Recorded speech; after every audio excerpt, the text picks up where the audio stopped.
पूनावाला जी, मैं आपसे पूछना चाहती हूं, राहुल गांधी के खिलाफ बीजेपी का कैंडिडेट है और बीजेपी के कैंडिडेट के लिए स्मृति ईरानी जा रही हैं, यहां तक तो हमें पूरी पॉलिटिक्स समझ आ गई। पर भैया नोमानी साहब कह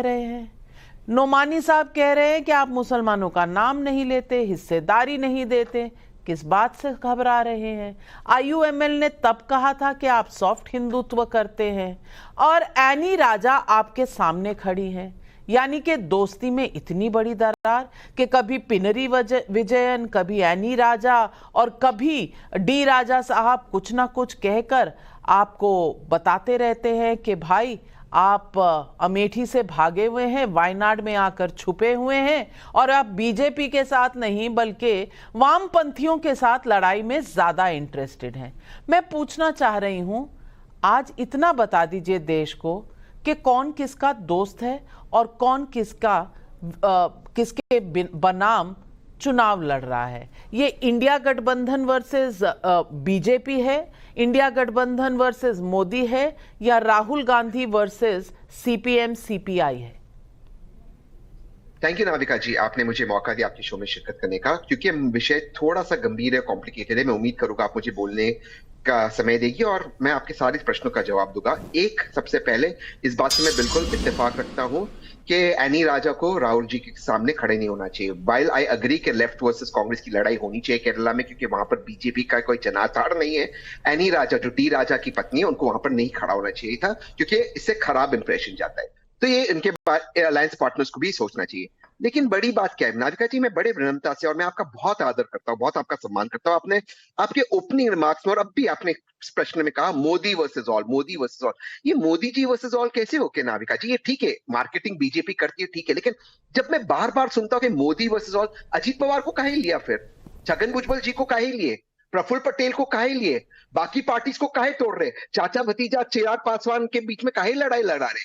मोदी वर्सेस ऑल नहीं है, इस चीज को हम मान लेते। मोदी जी भी वही कर रहे हैं जो कांग्रेस करती थी, तोड़ फोड़ करना और उससे अपना गठबंधन बनाना। मोदी जी भी गठबंधन में, हाँ, इस बात में क्लैरिटी कि मोदी जी इस गठबंधन के लीडर है और यहाँ पर राहुल जी है, लेकिन मोदी जी भी वही कर रहे हैं। एक लास्ट चीज आपकी बात में समाप्त करता हूं। आपने जो ये बात की कि आरोप लगा कि पीएफआई का सपोर्ट मिला, एसडीपीआई का सपोर्ट मिला है, मैं टाइम्स ऑफ इंडिया की कोट करता हूं 29 सितंबर 2022 का न्यूज आर्टिकल।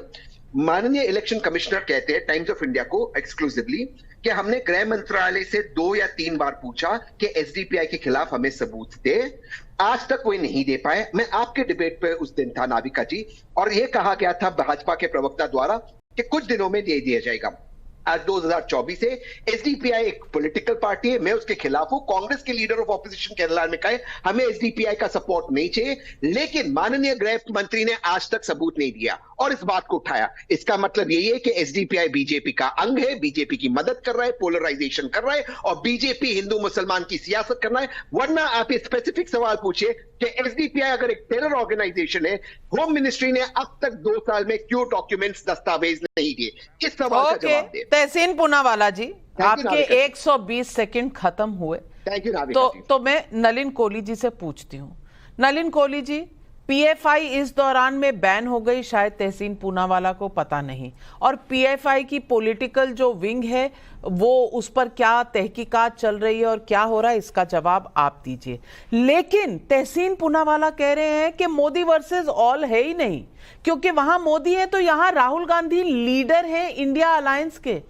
किसने बनाया भाई लीडर, और कैसे लीडर हैं जिनको एनी राजा वहां पर खड़े होके इस तरह से चैलेंज कर रही हैं, जिनके बारे में पिनरी विजयन ऐसा कह रहे हैं? ये कैसे दोस्त हैं और कैसे दुश्मन?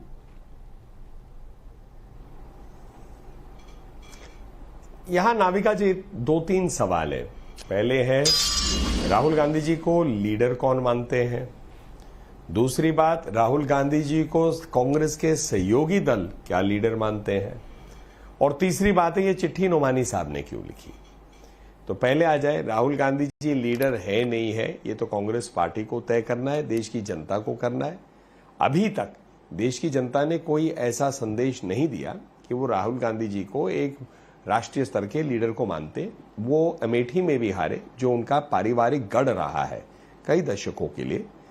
कांग्रेस पार्टी में उनका बहुत बड़ा वर्चस्व है क्योंकि वो गांधी नेहरू परिवार से है और नेहरू गांधी परिवार के सदस्य कांग्रेस पार्टी की दशा और दिशा दोनों तय करते हैं, या तो पद पे रह के या किसी को पद पे बिठा के।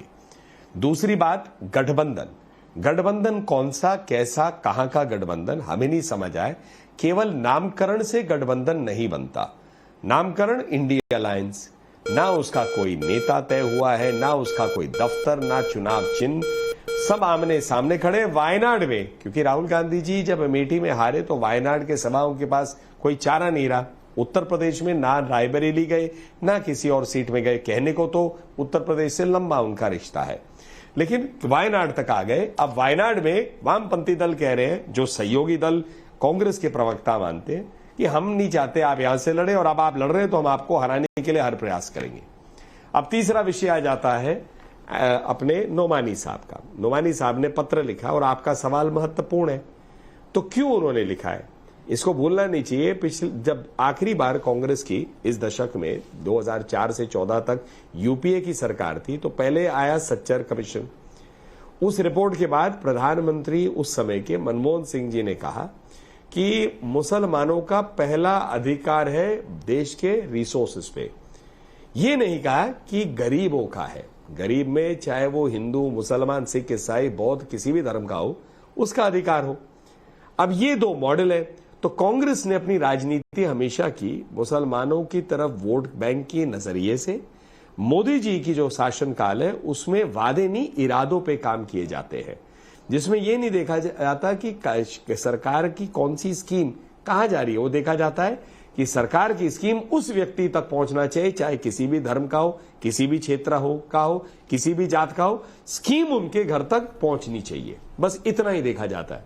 तो इसीलिए नोमानी साहब ये प्रश्न पूछ रहे होंगे कांग्रेस से कि आप हमको भूल गए क्या? 10 साल में इतना बदला, अब हमारा नाम तक नहीं ले रहे।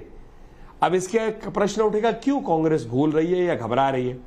कहीं ना कहीं राहुल गांधी जी के सलाहकारों ने कहा होगा कि राम मंदिर के प्राण प्रतिष्ठा में तो आप गए नहीं, कोई नहीं गया कांग्रेस से। कांग्रेस के कई नेता कह रहे थे जाना है। भगवान श्री राम को काल्पनिक कह दिया आपने। तो भाई ऐसा है, हिंदू समाज के मन में ये सारी बातें। तो अगर वोट बैंक की राजनीति करेंगे मुसलमानों को टारगेट करते हुए, तो हो सकता है जो चुनाव के समय पे आप शिव भक्त हो जाते, ये हो जाते, उसमें दिक्कत आ सकती है। तो अब वो कह रहे हैं हम गांव के गरीबों, देश के गरीबों की बात कर रहे हैं, युवाओं के लिए कर रहे हैं, पर मोदी जी तो ऐसे ही वर्गों के लिए काम कर रहे हैं। तो कहीं ना कहीं राहुल गांधी जी शायद मोदी जी की राजनीति से फाइनली प्रभावित हो रहे हैं, लेकिन उनके वोट बैंक उनको कह रहे हैं कि अगर आप ऐसे वोट बैंक के हेर फेर में। और मैं वरिष्ठ पत्रकार हर्षवर्धन त्रिपाठी जी से पूछना चाहती हूँ, ये वोट बैंक